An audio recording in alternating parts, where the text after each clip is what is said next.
ಅಂತ ಮನೋವಿಚಾರ ಬರ್ಲಿಕ್ಕೆ ಇದನ್ನು ತಪ್ಪಿಸ್ಬೇಕಾಗ್ಯದ.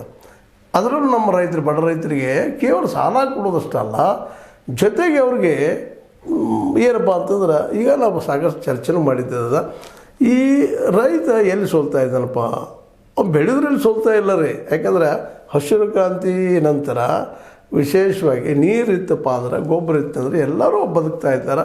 ಡೆವಲಪ್ಮೆಂಟ್ ಆಗ್ಯದ. ಸಾವಯವ ಇರ್ಬೋದು, ನ್ಯಾಚುರಲ್ ಇರ್ಬೋದು, ಮತ್ತೊಂದು ಇರ್ಬೋದು. ಅದ್ರ ಮೂಲಕ ಏನೋ ಒಟ್ಟು ಬಡ್ದಾಡ್ತಾ ಇರ್ತಾನೆ. ಒಟ್ಟಿಗೆ ತನಗೆ ಹೊಲದಿಂದ ಹೆಚ್ಚು ಲಾಭ ಬರಲಿದ್ರೆ ಒಂದೆರಡು ಎಮ್ಮೆ ಸಾಕ್ಕೊಂಡು ಅಥವಾ ಆಡ ಕುರಿ ಇದೆಲ್ಲ ಸಾಕ್ಕೊಂಡು ಬದುಕೋದು ಕೆಲಸ ಮಾಡ್ತಿರ್ತಾರೆ. ಅಂದ್ರೆ ಹೊಟ್ಟೆಗೆ ಬಟ್ಟೆಗೆ ನೆತ್ತಿಗೆ ಬಸ್ ಅವ್ನು ಭಾಳ ಸಾಹುಕಾರ ರೈತರಲ್ಲಿ. ಇದನ್ನು ಮುರಿಯೋದು ಕೆಲಸ ಯಾವಾಗ ಆಗೋದಂದ್ರೆ ರೈತಗೆ ಮಾರ್ಕೆಟ್ ಸಿಕ್ಕಾಗ. ಇದು ಭಾಳ ಸಲ ಇದನ್ನು ಮಾತಾಡಿದ್ದು. ಈಗ ಸರ್ಕಾರ ಅಂತ ಮಾಡೋದಿಲ್ಲ ನೋಡೋದು ಈಗಾಗಲೇ ಫಿಕ್ಸ್ ಆದಂಗೆ ಆಗ್ಯದ. ಯಾಕಂದ್ರೆ BJP ಸರ್ಕಾರ ಇರ್ಬೋದು, ಕಾಂಗ್ರೆಸ್ ಸರ್ಕಾರ ಇರಲಿ, ಯಾವ JDS ಸರ್ಕಾರ ಇರಲಿ, ಯಾರೂ ಇದನ್ನು ಮಾಡೋದಿಲ್ಲ. ಯಾಕಂದ್ರೆ ಅವ್ರಿಗೆ ಪಾರ್ಟಿ ಫಂಡ್ ಯಾರಿಂದ ಬರ್ತದೆ ಅಂದ್ರೆ ಈ ಕಾರ್ಪೊರೇಟ್ರಿಂದ ಬರ್ತಿರ್ತದೆ, ರೈತರಿಂದ ಅಲ್ಲ.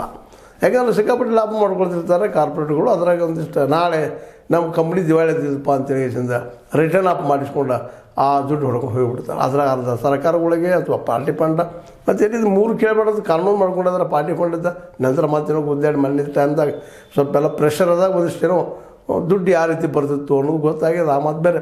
ಅಂದ್ರೆ ಈ ಪಾರ್ಟಿ ಫಂಡ್ ಬರೋದನ್ನು ಈ ಕಾರ್ಪೊರೇಟ್ಗಳಿಂದ ರೈತರದ್ದು ಪಾಪ ಎಲ್ಲಿ ಬೆಳೆದ ಬೆಳೆಗೆ ಬೆಲೆನೇ ಬರೋದಿಲ್ಲ. ಈಗ ಅದು ಹೇಳಿದೆ ನಿಮ್ಗೆ ಒಮ್ಮೆಬಿಟ್ಟು 100 ಸಲ ಚರ್ಚೆ ಬೇಕಾದ್ರೆ ಬಾ ಅಂದ್ರೆ ಬರೋಣ ಮಾತಾಡೋಣ.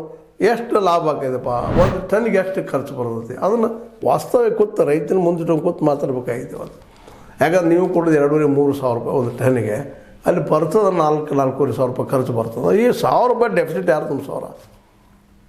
ಇದನ್ನು ತಪ್ಪಿಸೋ ಸಲುವಾಗಿ ಮಾರ್ಕೆಟ್ ರೈತನಿಗೆ ಸಿಗಬೇಕಾಗಿದೆ. ತುಟ್ಟಿ ಹಾಕಿದ್ರಿ ಮಾರ್ಕೆಟ, ತುಟ್ಟಿ ಆಗಿರಲ್ಲ ರೀ ಪಾಪ. ರೈತ ಉದ್ದಾರ ಹಾಕ್ಯಾನ, ಅವ್ರು ಬಂದು ಎಲ್ಲಿ ಖರ್ಚು ಮಾಡ್ತಾನೆ? ಅವನಪ್ಪ ಲಂಡನ್ಗೆ ಹೋಗೋದಿಲ್ಲ, ಸ್ವಿಟ್ಜರ್ಲ್ಯಾಂಡ್ಗೆ ಹೋಗೋದಿಲ್ಲ, ಅಥವಾ ಇನ್ನುಳಿದ ಯಾವ ದೇಶಗಳು ಹೋಗೋದು, ಇಲ್ಲೇ ಖರ್ಚು ಮಾಡ್ತಿರ್ತಾನೆ. ಭಾಳದಲ್ಲೇ ಒಂದು ಧರ್ಮಸ್ಥಳನೋ ಅಥವಾ ಧರ್ಮದ ಗುಡಿಗಳು ಮತ್ತಿನ ಗುಂಡಾರಗಳು ಹೋಗ್ತಿರ್ತಾರೆ ಪಾಪ.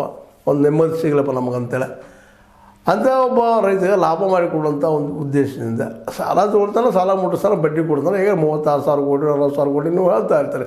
ಏನೋ ಮಾಡಿದ್ವಿ, ಇಂಪ್ರೂವ್ ಮಾಡಿದ್ವಿ, ಹಂಗೆ ಮಾಡಿದೆವು, ಬ್ಯಾಂಕ್ಗಳು ಇಂಪ್ರೂವ್ ಆಗ್ಯಾವ. ಹೌದು, ಇಂಪ್ರೂವ್ ಆಗ್ಯಾವ ಬ್ಯಾಂಕ್ಗಳಿಲ್ಲ ಅಂತಲ್ಲ. ಆದರೆ ಆ ಬಡ್ಡಿ ಏನಪ್ಪ ಅಂತಂದ್ರೆ ಅವ್ರಿಗೂ ಗೊತ್ತಾಗೋದಿಲ್ಲ